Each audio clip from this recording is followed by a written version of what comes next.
So welcome everybody. Thanks for joining us today for this Children's BBC Commissioner session. This is Helen Fawkes from BBC Education and Cheryl Taylor from BBC Children's. I'm going to start with a structural question here about the BBC. Hold on to your hats. We're about to talk about the restructure of the BBC Children's and Education division. So a couple of weeks ago, or a couple of months ago, the merger of education and children was announced. Alice Webb has said this will create more firepower for children, young people and teachers. But what does it mean in practice? Bringing them together under Alice Webb's direction feels like a really good thing, because already we work really closely together. You know, we've got a very similar public service mission, and we also serve quite similar aged audiences, not completely, but pretty similar. So it just feels like bringing us together, there's more opportunities to collaborate, more opportunities to work with some of Cheryl's brilliant brands, work with some of the educational insight that we've got to really make a bigger impact for the audience. And probably the best way to sort of explain how it could work in practice is to talk through a kind of a recent collaboration that we did. So Cheryl, you commissioned a series for iPlayer for sort of teens with Stacey Dooley, taking a group of teenagers to do work experience, because as a lot of people know, until you do the job, you don't really know if you like the job. So it was really giving them that experience. So I run BBC Bite Size, which is an online site that's there for 5 to 16-year-olds and helps them all the way through their education, and is really well used at sort of for those sort of GCSE takers. So at GCSE time, we have 90% of 16-year-olds coming to us to help them get through those crucial exams. But we're also kind of spreading out Bite Size, and we're doing some careers content as well to kind of link what you do in the classroom. You're doing your maths, you don't like maths, but if you do your maths, you could get this career, or if you really like maths, you could do all these careers. And it's kind of showing how what you're doing in school could lead onto your career. And so it was just a really good collaboration. So what we did is they had the content on iPlayer, but on the site, so the next clip sort of shows the Bite Size site. If you could just click onto that next bit there. So Bite Size, it's an online site. We do lots of films and articles. So Stacey wrote a couple of articles for us talking about, you know, how to get the job you love, and she's got a brilliant story to tell and resonates with that audience. And also, as well as doing the articles, we commissioned extra clips to kind of really bring it to life, and it just shows young people, other young people, doing those sort of things to kind of show that they can do them. So we can just play the clip now. Sure. I'm Sky, I'm 17 and I'm from Coventry. Everybody at my college had their future figured out, apart from me. I never knew what I wanted as a career, and I didn't even know what I was good at. This is my dignity going. I've got to just split all these things up and then pass them round. I'd rather wash dishes for the rest of my life than do this. My top tips to help you find the best workplace for you are to try everything. Don't think that this isn't for you or that's not for you. Try it. Si? She said I've got no banter. So how do you feel? I feel attacked. Brava, you see? She would be a natural. I've got myself a job. For me, the turning point was definitely the care home.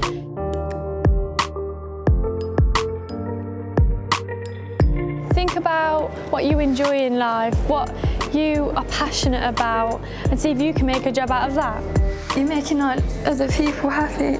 You don't realise how lovely it is until you're there and you're doing it. It's so overwhelming seeing like how much you really make a difference. Work out what you are good at. For me, it was the care home, because I'm a naturally caring person and it's such a rewarding job. Sky, she stood out a bit for me actually. Took it up. She's emotional and she picks out the vulnerable ones. Want me to clear it up for you? Here. When you find the perfect job for you, it isn't just a paycheck, it's a career. Yeah, you've got it, so stick with it. Care is your thing. It's all right. My dad always says, find something you love, because when you do a job you love, you don't feel like you work a day in your life. You look very nice. You are having a little joyride, yeah.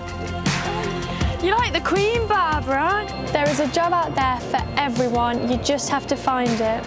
I found mine. So will we be seeing more of these types of collaborations as you guys move forward? Is that what we should take from that slide? I think so. I mean, that was a really lovely way of exemplifying how well a TV show that, you know, as Helen said, played out on iPlayer, can have resonance on the Bitesize site. So absolutely, that's what we hope we'll be doing. 100%. Now, one thing we hear often is that, and be it fair or not fair, is that the BBC needs to be working with new types of talent and driving talent through, and there's debates around how well it does that. In the latest Children's Media Yearbook, which is publishing around now, I believe, Stuart Dredge wrote an article where he says most of the biggest TV stars now are actually YouTubers, and he says TV stars specifically. So how is the BBC working with YouTubers and influencers to get them onto the main channels and pipe them? Can I just ask you to click your clicker? Certainly can. And this is just a small selection of a few of the people that we're currently using across the board, actually, from CBeebies right through to the 13 to 16 content that we just mentioned there that we play out on iPlayer. We've got a fantastic in-house sketch show with this amazing comedian, Amelia Gethin, who we spotted online because she does stuff on TikTok and previously Musically. You see there Lewis Ball, who is a wonderful presenter who we use on the playlist. He's also been picked up by Radio 1, and he's also doing some podcasts for us. Stacey, you all know about, and I'll just pick out as well Mimi Misfit there, who's done a sex education show for us, which again has played out really, really well on iPlayer. She's also doing some podcasts. So I think it's a really interesting moment in time for us as broadcasters, because what we can see on all the new platforms essentially is a kind of democratisation of casting in a way, because it can be very apparent which personalities have already made an impact with our young audience. And, you know, across the board, even if it's using, for example, Giovanna Fletcher on Baby Club on CBeebies, it's an area that we can really use to our advantage and, of course, to our audience. And if we could just go, Jessie, to the next slide. So across the piece, if you look at that huge lineup... Just to say, this is your rebuttal to those people who say... Oh, yeah, not working Andy Harris, who says we don't use...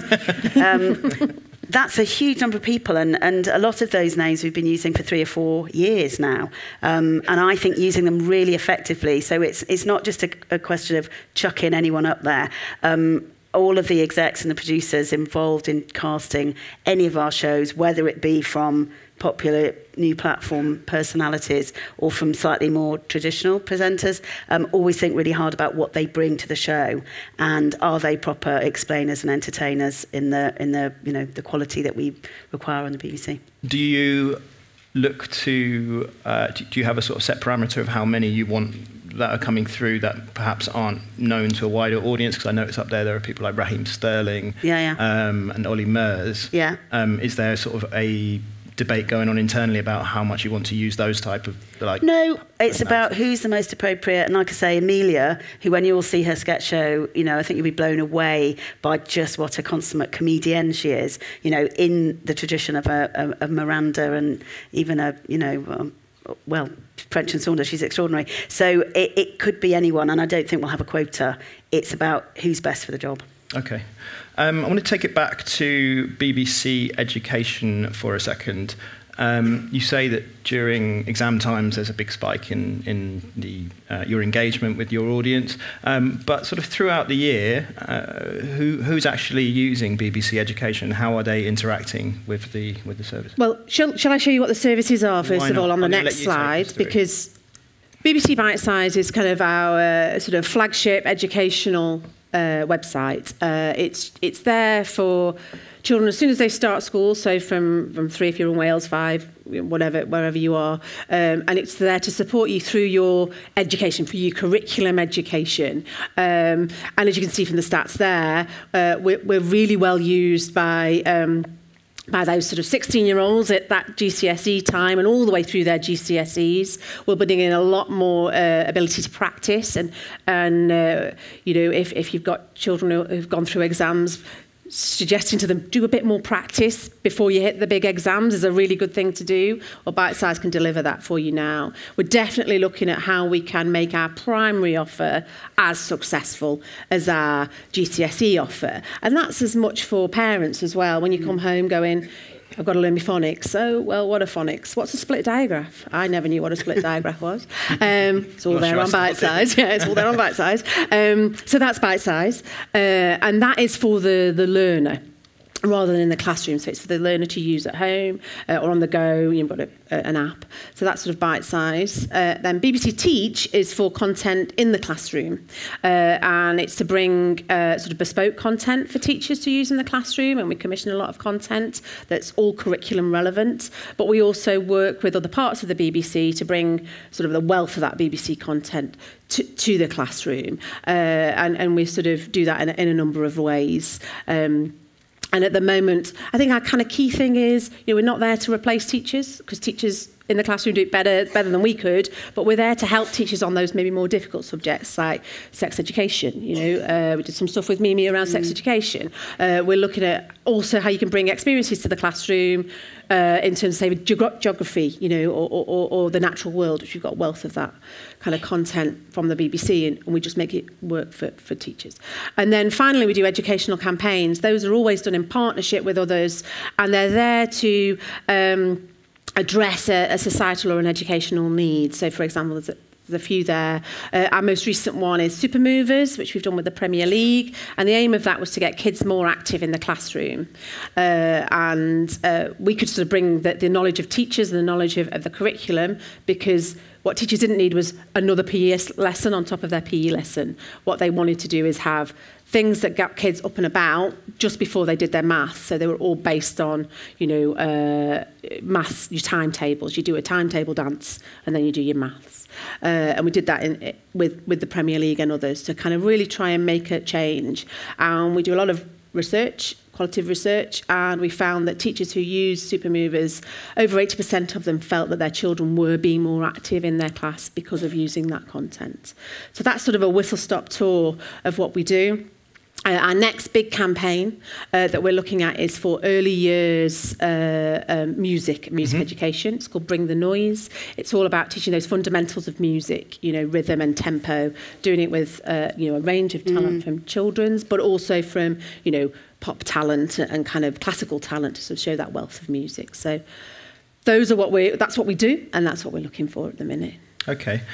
Just to let you know, at this juncture, towards the end, we're going to have a Q&A. We've got Richie down at the front who's going to be running around with a microphone. So if you have any questions that I don't ask, just stick your hand up and Richie will get to you. But we'll do that towards the end of the session. Now, on the same track as you were talking about there, you're talking about smaller people, little people. There's a new online initiative. We're not calling it a strand, right? It's an online initiative called Tiny Happy People. Yes, Tiny Happy People. So I've got a lovely, there you go. Who can't be happy when you see that picture? So what Tiny Happy People is, it's a major partnership working with the National Literacy Trust. And is this coming through education? It is, yeah, it's coming through, yeah. Education is sort of leading on it. But as I said, with those campaigns, we can't just do it all on our own. We need kind of other people around us to help amplify the message or bring great expertise. So working with National Literacy Trust, Public Health England, and it's all around how we bridge the sort of language and communication gap. So in terms, you know, it's got a big aim. The big aim is to reduce that gap, because 20% of children and 40% in more deprived areas reach school at kind of age of 5, not ready to learn, not with those skills in language and communication to be able to learn. And if you reach school with that, it's just going to get wider as you go through school, because you can't keep up with the way in which the kind of learning's accelerated. And then, obviously, it doesn't have great outcomes for your life going forward. So it's really there to try and bridge that gap. You know, it's not all done via the BBC, as I say. You know, what we're great at is, you know, making really strong content that resonates with the audience, and a lot of research on what actually will work, and it's sort of to help support parents and carers and grandparents to say that, you know, you're such an important part. People know they're an important part of their children's lives, but to say, whatever you do, you're doing a great job, and here's a few more things that you could try. We'll also look at, you know, working with groups on the ground and looking with people who, parents themselves, teaching other parents of, you know, things that they could do. And we'll also work with frontline workers to kind of have some really easy messages, you know, talk to your baby, talk to your bump, do all those things, but in a really kind of, in a way that the audience wants to hear it, rather than me thinking, this is how I think you want to hear it, or whatever. But it's actually, we're doing a lot of audience research from 2 pilots, and we're going to do another pilot now, and we're looking for content around. Right, so indies have an opportunity to come to you with ideas for this stuff. Yeah, all of the content we're making for Tiny Happy People is commissioned, and we're looking for content in these areas. Science content. Parents really want to know the wonderful things that their babies can do and what's going on and how they affect their baby's development. Films like that give you some tips of what to do. And then we really need to have a strong social media message and be able to talk to all those different people, talk to dads, talk to, you know, people who've got English as a second language. What would they like to see? And we're doing that definitely audience-led. We share all that insight with our indies, and we will be commissioning more content around those areas. But genre-wise, you know, we're interested in comedy, we're interested in drama, we're interested in animation, and those sort of commissions will be going out in the next couple of weeks on the BBC commissioning site. And is that sort of mainly short form we're looking for there? Or it's all short form. All short form. Yeah, okay. Our research is saying a minute is what they're looking for. That's where we go. Okay, great. But we want the BBC as general to do some stuff around it, which may mean longer form on television. Okay, brilliant. There you go. There's one to stick in your lists. Let's widen that out slightly to what the BBC is looking for from indies in general at the moment from a children's perspective. Cheryl, what's the best scenario pitch for you at the moment? What do you want to see coming through your door? Well, as everyone knows, I don't know how many of you were in here when we were playing the show reels for CBeebies and CBBC. We obviously operate across a huge number of genres, and we operate commissioning rounds. You can find out all the information you need about those online, so I won't. We're quite short of time, so I won't talk at length about those now. Obviously, we want to make fantastic shows that all of our audiences enjoy and find entertaining, but also learn from. Across both channels, I thought it would be useful just to romp through a few of the overarching kind of tenets of our editorial, just so you can have a think about those. But obviously, public service can be funny as well as factual, and many, if not all of our ideas, have bags of laugh while you learn potential. That's across both channels. We like long runs, so if you're new to children's and you're used to making shows for grown-ups, we obviously do long runs, and if you're doing drama or comedy, that can be quite difficult. If it's obviously, if it's factual, as I've put there, you need sufficient format points to sustain a run of 10 to 13 episodes for the 6 to 12s and 25 or more for preschool. We want to build brands, really serve the audience, more of what they love. So does your idea have a compelling returning series potential? We like shows that we can bring back to the audience. We want to grow them. We want children to talk about our shows. How does your idea stand out from the crowd? And can we build a compelling marketing campaign around it? Characters, presenters, will children fall in love with, relate to, or be inspired by them? As I said earlier, we want the very best explainers and entertainers. Do you, as a company, have specialist knowledge of your target audience and understand thoroughly what makes them tick? We often get submissions which are obviously meant for 18-year-olds or 35-year-olds. So again, if you're new, spend time watching our content, our competitor content, and get a real sense of how the audience operate. And acquisitions, again, we want the most challenging pieces from around the world to complement our stellar UK productions. Quality is key. We're a public service, broadcaster, and we have to have the very best, and our audience expect that. So we will do our utmost to support you. We really want you to bring your very best ideas to the BBC. I thought it would be really, really interesting just to take one show, because again, we're short of time, to just run through how that came to screen. Jamie Johnson is a drama on CBBC.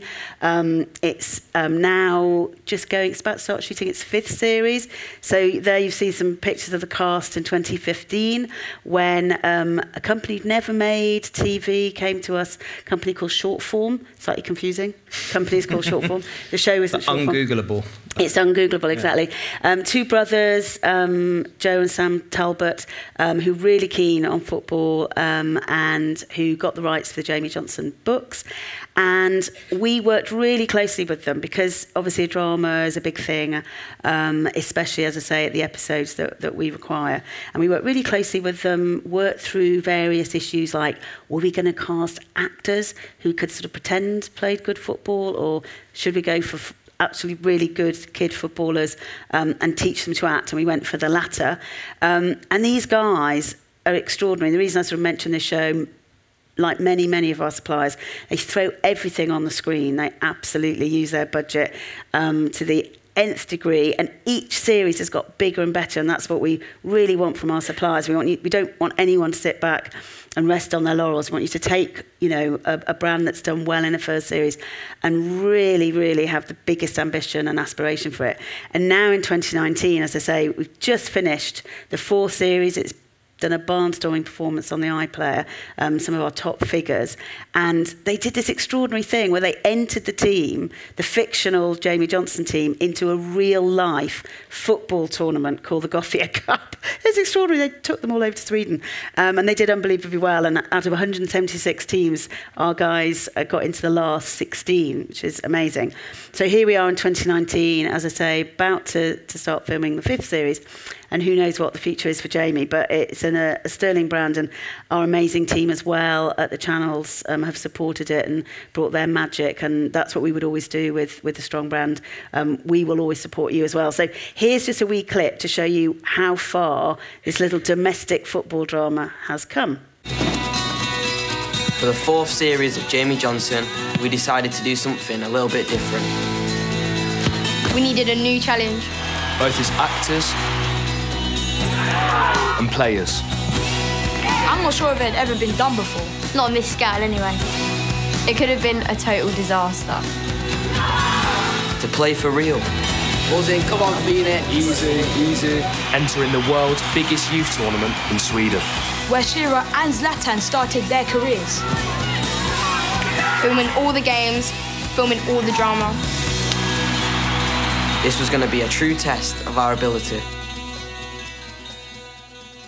Should have had some of those lot playing last night, maybe. Yes, I know. Well, they did well, though, to get to the final. They did. It's amazing. I'm very aware that we're quite short on time, so I'm going to rush through some questions. Let's talk diverse voices at the BBC. If I am from a non-traditional TV background, how am I getting my idea into the BBC, and what do you guys want around that?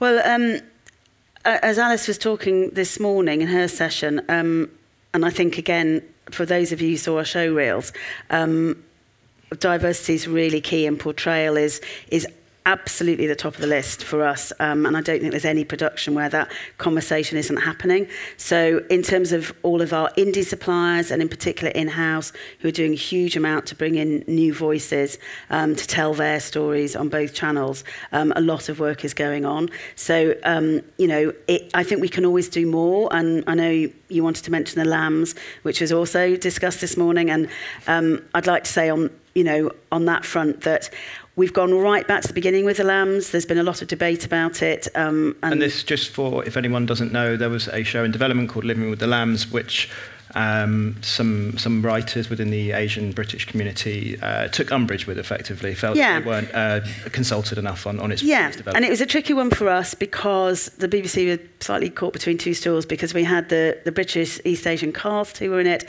and other East Asian contributors who didn't feel it was racist, but a script got sent out basically into the wider world, and there was quite a bit of kind of comment on that. And I think it's to Alvin's point that he made really strongly at the beginning. I think we decided, although there was a lot of good, and I have to be fair, there's a lot of disappointed people that the original version isn't going on.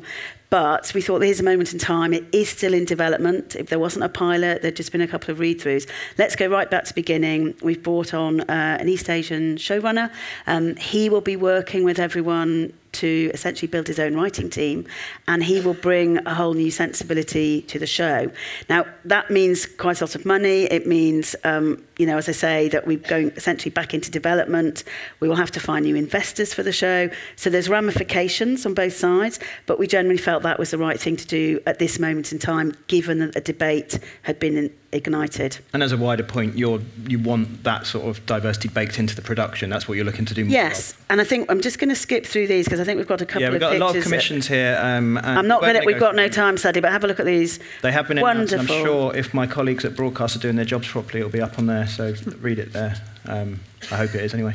Because we'll show you, are we skipping? I think we all to say is that we do use BBC content such as Blue Planet Live and the documentaries on Stephen Lawrence, and we then take those great shows with brilliant production values but make them relevant for schools and classrooms, and we work with the indies and in-house to do that, studios to do that. Brilliant. Now, just to finish our diversity conversation, just to mention quickly, there's a new in-house show that's in development, and the original design was thus, and they brought essentially they brought in a really large group of Black British parents and grandparents and said, how do you feel about this? And everyone commented on the fact that the clothes were a bit old-fashioned and the hair wouldn't be something that they possibly would want for themselves. And you can see this lovely progression and evolution of the characters of these two kind of new CBeebies iterations, so a little girl and her granny, and that's the finished article now, and this is just in development at the moment, but that's the way that we would want to work. And I think that it's suffice to say that the Living with the Lambs episode has done a lot of good, and it's always really useful to take the debate forward. Okay. Now I've got loads of questions, but I'm going to jump straight on to a question about rights. So this is going to be the sexy part of the conversation. And then I'm going to open it up to the floor because we've only got about 10 minutes to go. Least sexy slide in the world. Yeah. So there's lots of debate at the moment about what the BBC is looking for in terms of rights, particularly as the iPlayer becomes more important and changes the way you guys are thinking about commissioning. But Cheryl, can you enlighten us as much as possible on what the BBC would need from a standard programme? Yes, as you can see there, as I say, really boring slide, but all of these details are readily available. That's the standard terms of trade agreement. And currently, as you all know, this is being debated and there is no outcome at the moment. So I can't speak to it in detail other than to say that obviously for our audience, the way they are viewing shows is very different. So we want to look at how much longer we can put shows on the iPlayer, basically, because on demand is where it's at. And one of our strategies, our clear strategies, is developing the iPlayer as a destination. So we want to talk about how long we have shows on the linear channels and how we can increase the length of time that they are on iPlayer. But at the moment, it's all in debate and everything will be up for grabs. There will be negotiations about it. So I don't think people should worry about it at this stage. Some people are pleased about the notion of discussions, others less so. But I think we have to move with the times and make changes where they're needed. Fair enough. And then there's a few little bits about the education framework as well. And similarly, with the education framework, with Framework 2, that's also in discussion, but that's where we are at the minute, but that's being discussed with Rights and Business Affairs. Okay, so we'll probably have more to say in a year's time when things shake out slightly more. Right, at this stage, Richie, I'm going to call on you. Does anyone have a question from the floor? If you do, stick your hand up. And say who you are. And yeah, we've got a gentleman in the middle there. If you could just say who you are so the guys know, get the context. Hello, Tim Bain, show creator and writer-producer. I do a lot of animation. I'm wondering who to pitch to and when. I know Sarah's about to come back into the fold. She's back. She's back. There you go. She's back. Sarah's back. She's been there literally 48 hours. And so you can imagine she is just wading through both new submissions that have come in since lovely Jackie left, but also hilariously a whole pile of stuff that was submitted about 5 years ago, but everyone's chancing their arm and sending it in again. So it might take a while to get back to people, but in the meantime, as you know, we've got the animation acquisitions team, ably led by Joe Allen and Sarah Legg-Barrett, so you can always contact them as well while Sarah's finding her feet. Yeah, we've got two down here. Let's go to the lady on the front. Hello, I enjoy the bite size so much as an art educator in the secondary school. Thank you very much. So I'm developing the animation based on the experience as a mom.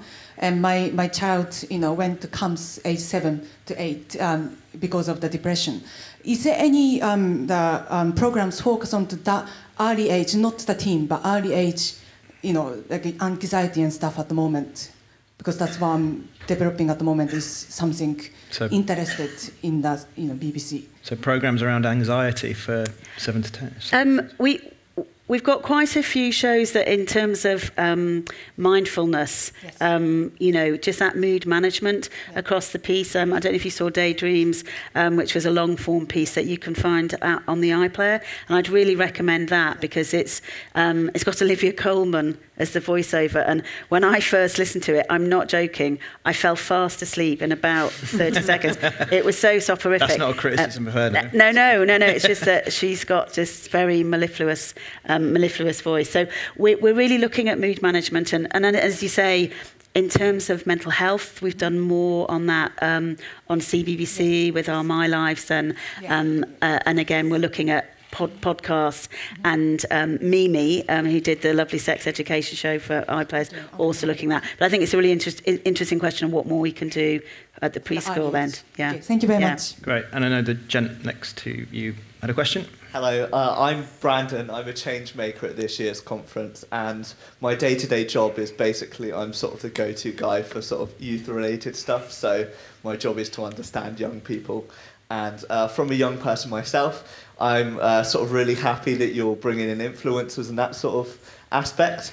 My question is around what I'm seeing commonly in the traditional media is that influencers are brought in for the sake of just bringing influencers in. So they're just plopping influencers in shows that are usually produced by standard television companies that aren't necessarily got influencers and what they want at the heart.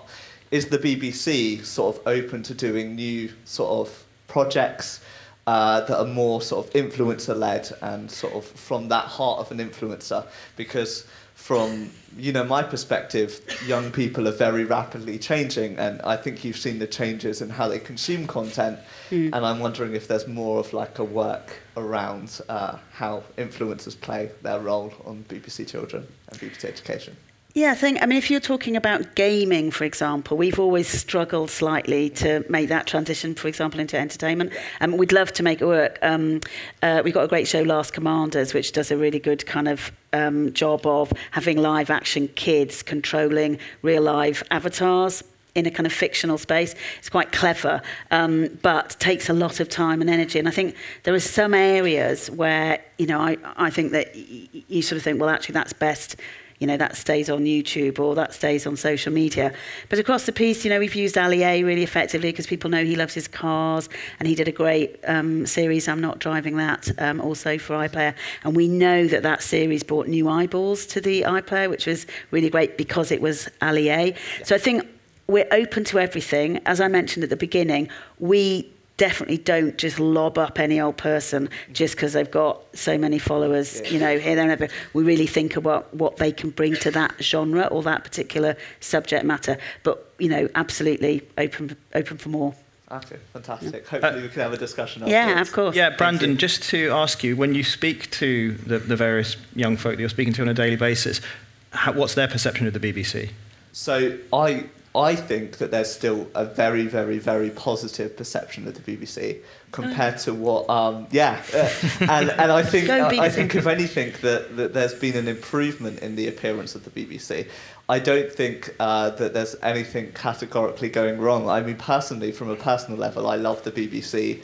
It's where I consume all my news content from, and as I've moved now just about into my adult life and sort of off of your sort of ranges.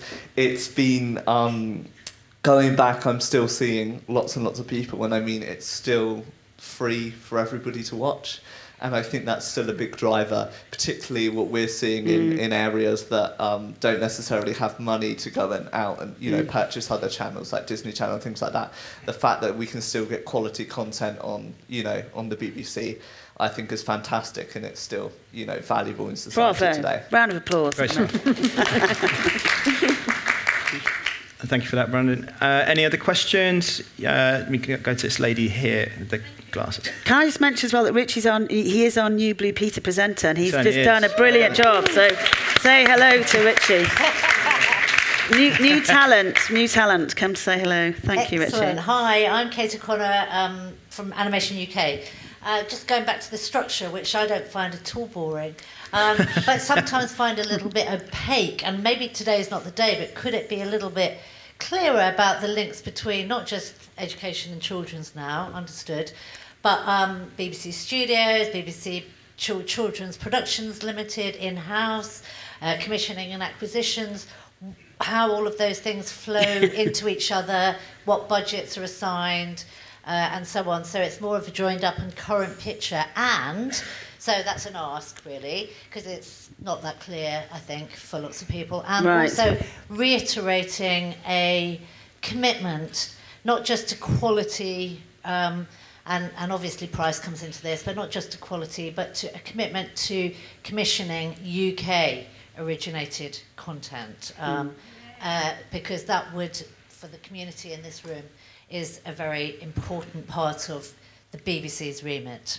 Yes, a lot of stuff there. I'll just quickly say that in terms of our relationship, as Helen said, it's already well established, and because the new merger is quite recent, there's a lot of things to be worked out, and as soon as we've worked those out, we will talk about those clearly. I think just very briefly, so it doesn't take up too much time, as you know, we commission, from in-house and from various indies, and, although they used to have a guarantee, in-house don't have that anymore, so it's, essentially the whole thing's up for grabs, and we have a certain amount set aside for qualifying indies, because so many companies now are non-qualifying, but we have a load of quotas as well, so 80% out of London, 20% of that in Scotland, so a lot of things to think about, but above all, I think our commitment to UK produced content is unswerving. That will always be there, so that's again high on our agenda. How would you describe the level of UK-produced content at Children's BBC in general? Where are we? Like 80, 90%, or? Well, I think in terms of our commission shows, obviously in terms of drama and the animation, we've got international partners, but the vast majority of the rest of the content is made in this country. That is what we're here to do, to serve UK content to UK kids, and I'm sure it's the same. It's all the majority of our content is made by indies. We make very little of it in house. We do work with BBC Studios in a similar way, and because we're looking at things that will hit the UK curricula, we do everything from the UK perspective. Do you classify BBC Studios as a separate entity, as an indie, or do you see them as an in-house? I see them as a separate entity, as an indie. They can pitch for our commissions. But they have to pitch in the same way that anyone else has to pitch. Yeah. They have to walk right. They used to be able to walk. The NHU, for example, used to be able to walk in as part of the family. Now they have their own execs, indie execs that they work with when they pitch shows. And what percentage of your content is indie at the moment? If I'm honest, I don't know the exact percentages, but what I do know is that obviously when in-house had the guaranteed 50%, the split was 50-50. And interestingly, it stayed around that mark. At the moment, we don't kind of have one leaning more to the other, but it varies every year. it's a really interesting balance. Some years the indies get slightly more, some years in-house do, but it sort of stayed around the 50-50 mark, which is quite pleasing, really. But all based on, obviously, the quality of the idea. Okay, brilliant. Unfortunately, my little thingy down here has gone red, which means we're out of time. So I'm just going to say a couple of things. So first of all, massive round of applause for Helen and Cheryl. Pleasure. Thank you.